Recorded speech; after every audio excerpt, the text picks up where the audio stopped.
तिलक मिट जाएगा, मान लो तुम्हारे पास में कुछ होगा तो वो छूट जाएगा, पर ये गले में पड़ा हुआ रुद्राक्ष, गले में पड़ी हुई तुलसी की माला, अगर तुम्हारे प्राण भी छूट गए तो वो तुम्हें नरक नहीं भेज सकते, वो तुम्हें शिव धाम ही भेजे, भगवान शंकर के धाम।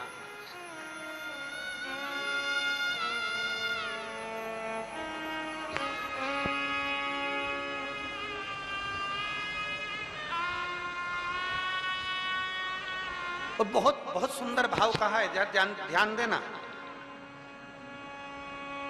कोई कहे कि गुरुजी हम नारायण को भजने वाले हैं, हम मरेंगे तो बैकुंठ जाएंगे। कोई कहे हम राम को भजने वाले हैं, हम मरेंगे तो बैकुंठ जाएंगे। कोई कहे हम कृष्ण को मानने वाले हैं, हम मरेंगे तो बैकुंठ जाएंगे। कोई कहे हम दत्त को मानने वाले हैं, हम मरेंगे तो हम बैकुंठ जाएंगे। जरा एक बार लिंग पुराण को उठाकर पढ़िएगा, एक बार स्कंद पुराण को उठाकर पढ़िएगा, एक बार गर्ग संहिता को पढ़िएगा, एक बार शिव महापुराण का स्मरण करिएगा, और एक बार ब्रह्म विवर्त पुराण को भी पढ़िएगा, और एक बार अगर मौका मिल जाए तो नर्मदा पुराण का स्मरण करिएगा, जिसमें स्पष्ट कहा गया, और गरुण पुराण को भी अगर ध्यान से पढ़ेंगे तो उसमें भी स्पष्ट किया गया है, पद्म पुराण में भी स्पष्ट किया गया है कि चाहे तुम राम का स्मरण कर रहे हो, चाहे तुम कृष्ण का स्मरण कर रहे हो, चाहे तुम दत्त का स्मरण कर रहे हो, चाहे तुम किसी देवी का स्मरण कर रहे हो, चाहे तुम किसी देवता का स्मरण कर रहे हो, पर जब जीव के प्राण छूटते हैं, प्राण छूटने के समय पर यमलोक से जो यमदूत मृत्यु लोक में आते हैं, सबसे पहले देवाधिदेव महादेव के पास जाकर पूछते हैं कि मैं इस जीव को ले जाना चाहता हूं, आपकी आज्ञा हो तो ले जाऊं। तब शंकर भगवान जब आज्ञा करते हैं, तब जाकर मृत्यु लोक से कोई आत्मा को लेकर जाया जाता है, कोई जीव को लेकर जाया जाता है। शिव आज्ञा नहीं करे तो कोई जीव को नहीं ले जा सकता।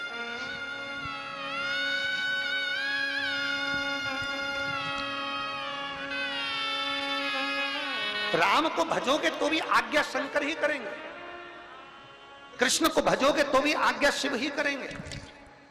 तुम ये मत सोचना कि मैंने चतुर्थी का व्रत करा तो मेरे को माताजी वर दे देंगे, वर भी देना है। आप शनिवार का व्रत कर लीजिए, मंगलवार का व्रत कर लीजिए, सोमवार का व्रत कर लीजिए, आप सारे देवताओं का व्रत कर लो, किसी भी देवी का व्रत कर लो, किसी भी देवता का व्रत कर लो, गणेश जी का व्रत कर लो, चाहे ब्रह्मा जी का व्रत कर लो, चाहे किसी देवता का व्रत कर लो, उसका फल बिना शंकर के पूछे मिल नहीं सकता। शंकर जी जब आज्ञा करते हैं तब देवता पर फल प्रदान करते हैं। शिव आज्ञा करेंगे तो फल मिलेगा, शिव आज्ञा नहीं तो फल मिलेगा। इसलिए इस लाइन को फिर से गुनगुनाओ, तेरी कृपा, बोलो बोलो सब बोलो, तेरी कृपा बिना न हिले एक भी अणु, लेते हैं श्वास तेरी कृपा से। बेतवा के तट के लोग, बेतरवती के तट के लोग इतना धीमा बोलते हैं।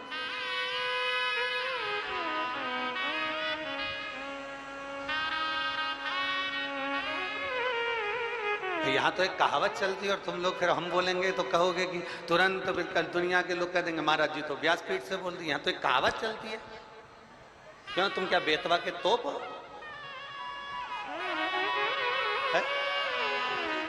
तो यहाँ तो कहावत चलती है, और तुम जरा जम के तो बोलो हर हर। तो ये तो तुम्हारे भीतर एक बल उत्पन्न करता है।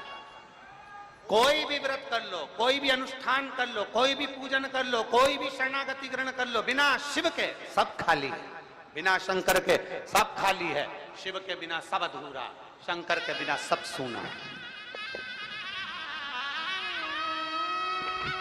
जहां शिव नहीं वहां कुछ है।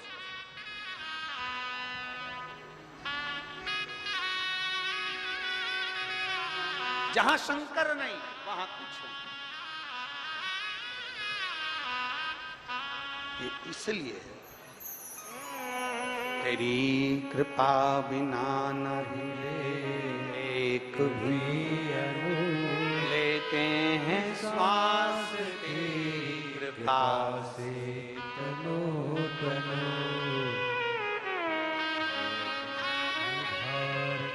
ये शिव की कृपा, ये उसकी उदार।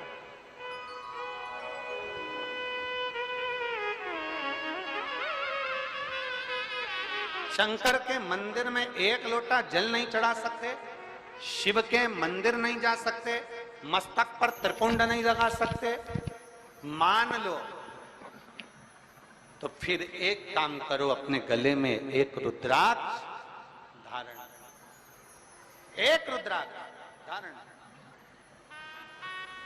अभी जहां कथा थी, ओमकारेश्वर की कथा में और एक छत्तीसगढ़ की कथा में हमने कहा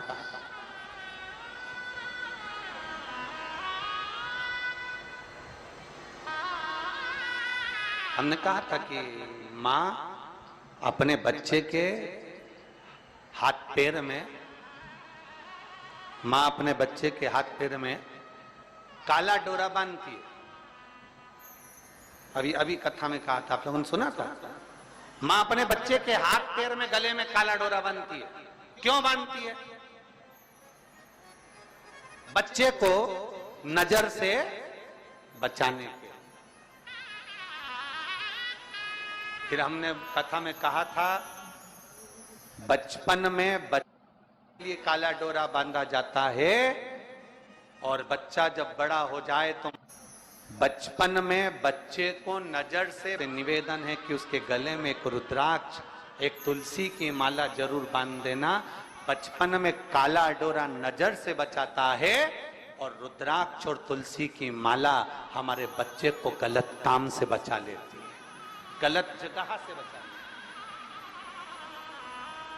अपने बच्चे को गलत संस्कारों से, गलत जगह से, गलत विचारों से, गलत दृष्टि से, गलत सोच से बचाना है तो अपने बच्चे के गले में एक रुद्राक्ष, एक तुलसी की माला का होना जरूरी है, एक रुद्राक्ष का होना। पिना दो। हंसे दुनिया हंसे तो, कहे दुनिया कहे तो, बोले दुनिया बोले तो।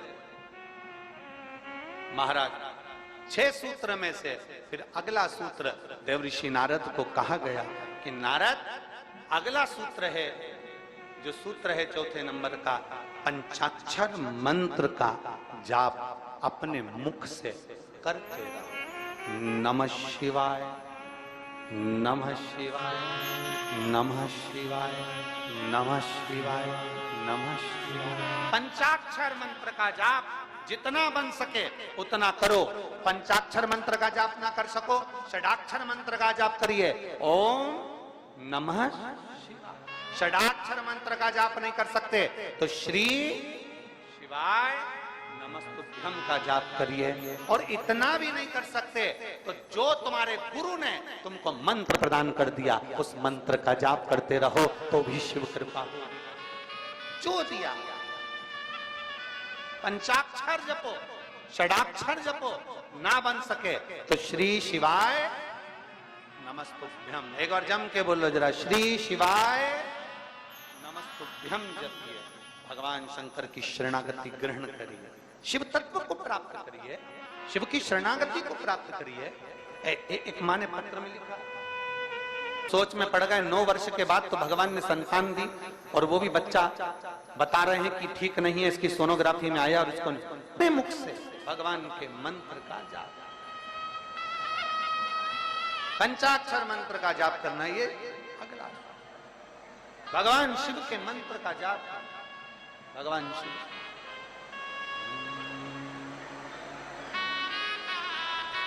और तेरे डमरू की धुन सुन के मैं काशी नगरी आई हूं। हृदय से बाबा से प्रार्थना, जगह मिले तो बैठ जाओ, ना मिले खड़े रहकर भाव से प्रार्थना, दिल से। जो पंडाल के अंदर वाले हैं वो लोग तो बड़े भाव से बैठकर बाबा से प्रार्थना करेंगे, दिल से निवेदन करेंगे।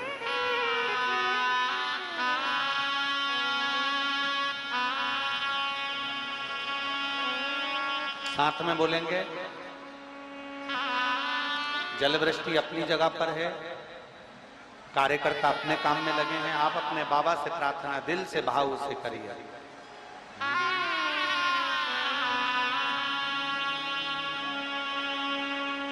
श्री शिवाय नमस्तुभ्यं। श्री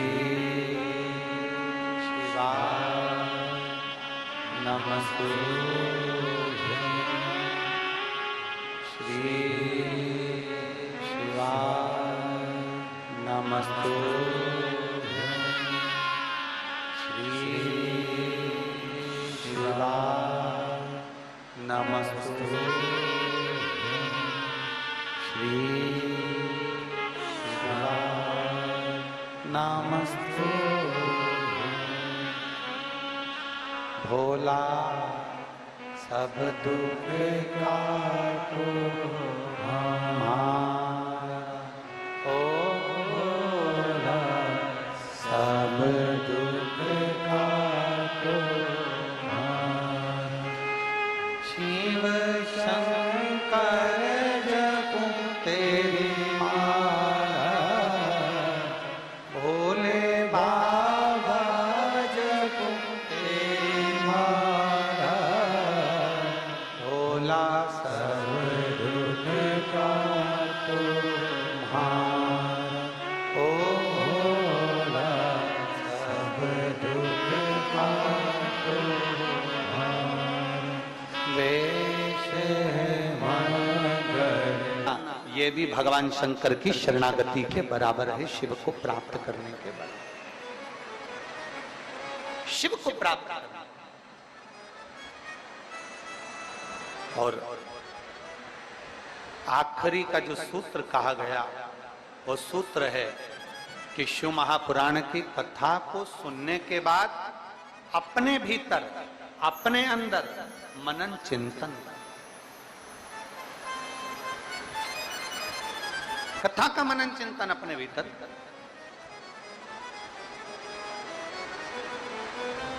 कथा को श्रवण कर लेना एक अलग विषय, कथा सुन लेना एक अलग विषय। शिव महापुराण की कथा कहती है कि जाना, कथा में पहुंच जाना, कथा में बैठ जाना, कथा में पहुंचकर विनय कर लेना, ये अलग विषय है। पर शिव महापुराण की कथा कहती है कथा में पहुंचने के बाद जितना बन सके उस कथा को अपने भीतर उतारना एक अलग विषय।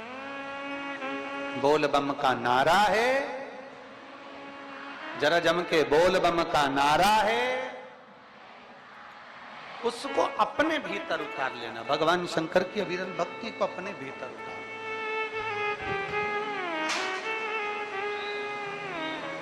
शिव कथा कर रहे देवजी नारद, ये 6 सूत्र है और इन 6 सूत्र को अगर आप पूरा धारण नहीं कर सकते, शिव महापुराण की कथा कहती है अगर ये 6 सूत्र को आप पूर्ण रूप से अपने ऊपर धारण नहीं कर सकते तो शिव महापुराण की कथा कह रही है कि एक सूत्र अपने अंदर जरूर उतारें। इन 6 में से एक सूत्र भी अगर हमारे भीतर उतर गया तो हमारे देवाधिदेव महादेव को प्राप्त करने में देरी नहीं लगेगी। 6 में से एक सूत्र भी हमारे भीतर।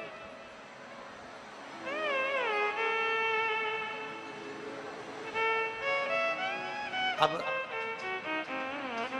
ये आपके ऊपर निर्भर करता है,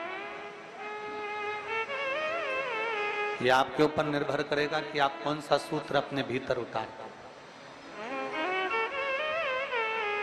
चंदन लगाना है मस्तक पर, त्रिपुंड धारण करना है मस्तक पर, या शिव के मंदिर में 1 लोटा जल चढ़ाना है, या गले में रुद्राक्ष धारण करना है, या पंचाक्षर मंत्र, षडाक्षर मंत्र, या श्री शिवाय नमस्तुभ्यम बोलना है, या भगवान शंकर की कथा को श्रवण करना है, या भगवान शंकर की कथा को श्रवण कर कर अपने जीवन में उतारना।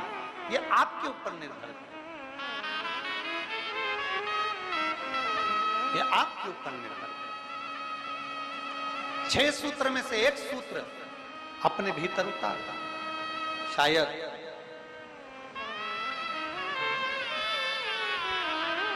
देवराज नाम के ब्राह्मण का चरित्र यही कहता है।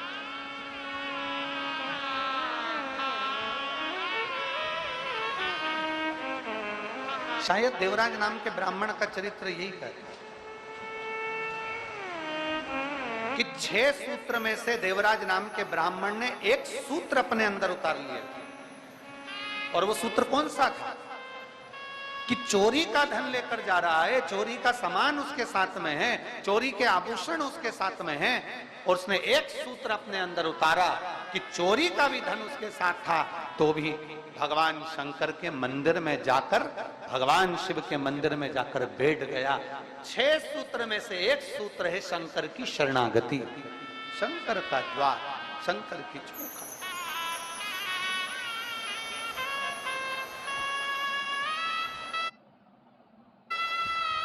देवराज था ब्राह्मण, ब्राह्मण कुल में जन्म भी ले लिया,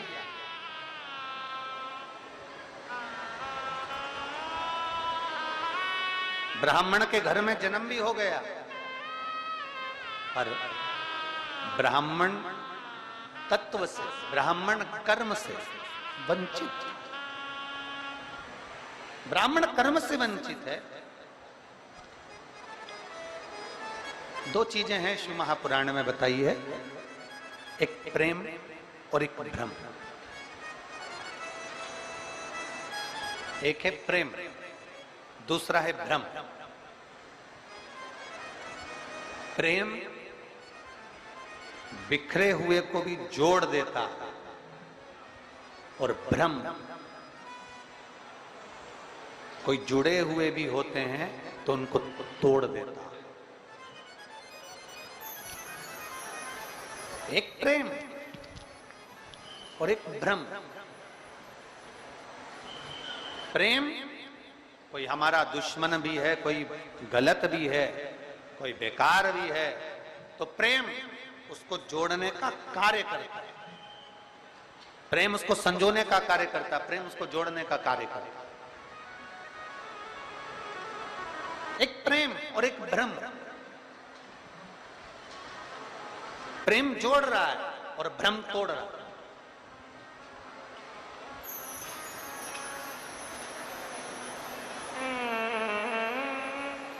प्रेम का काम है जोड़ना।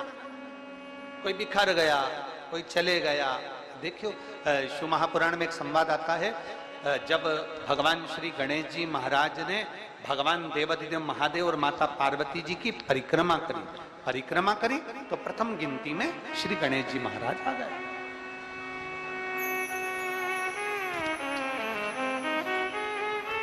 प्रथम गिनती में श्री गणेश जी महाराज आ गए, और जब प्रथम गिनती में श्री गणेश जी महाराज आए और कुछ देर बाद भगवान श्री षडानंद कार्तिकेय भ्रमण करते करते करते करते पहुंचे। थोड़ा ध्यान देना कथा पर। ये जल वृष्टि तो अपनी जगह चलती रहेगी, पर कथा पर अपना स्मरण रहे। प्रेम और भ्रम में अंतर देखिए जरा। षडानंद कार्तिकेय लौट कर आए, मोर लेकर गए थे, भ्रमण के लिए गए थे। कार्तिकेय बाबा आए और षडानंद कार्तिकेय जी ने आते ही अपनी माता पिता को देखा और देखकर दंडवत प्रणाम श्री षडानंद कार्तिकेय जी ने किया। दंडवत। जब प्रणाम किया तो प्रणाम करते से ही कार्तिकेय जी की आंख में से जल झलक रहा, नेत्रों से नीर झलक रहा। षडानंद कार्तिकेय जी की नेत्रों से, आंखों से जल झलक। अब कार्तिकेय जी की जब आंखों से जल झलक रहा था तो माता पार्वती जी ने ध्यान दिया, और मां पार्वती जी ने तुरंत कार्तिकेय के मुख की ओर देखा, और देखते से ही षडानंद कार्तिकेय को देखते ही देवाधिदेव महादेव से माता पार्वती जी ने कहा कि गणेश जी ने आप और हमारी परिक्रमा करी, और उसको प्रथम गिनती में लाकर आपने खड़ा कर दिया। और षडानंद कार्तिकेय जो पृथ्वी की परिक्रमा कर कर आए हैं और उनको कोई पद नहीं मिला है, इसलिए उनकी आंख से जल झलक रहा है। आज शिव जी, हे भोलेनाथ जी, आज आपका जो निर्णय है ना, उस निर्णय ने हमारे पुत्र को तोड़ दिया।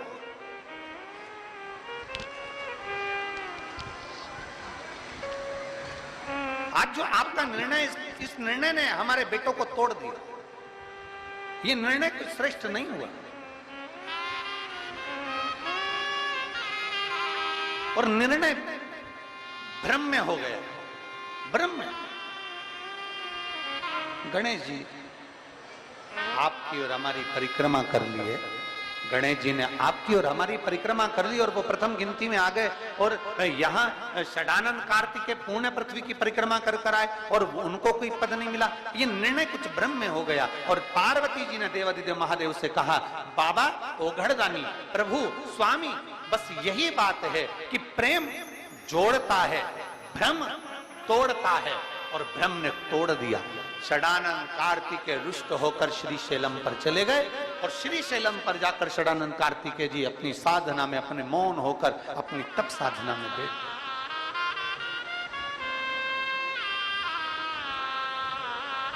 षडानंद कार्तिकेय जी अपनी तप साधना में मौन होकर बैठ गए।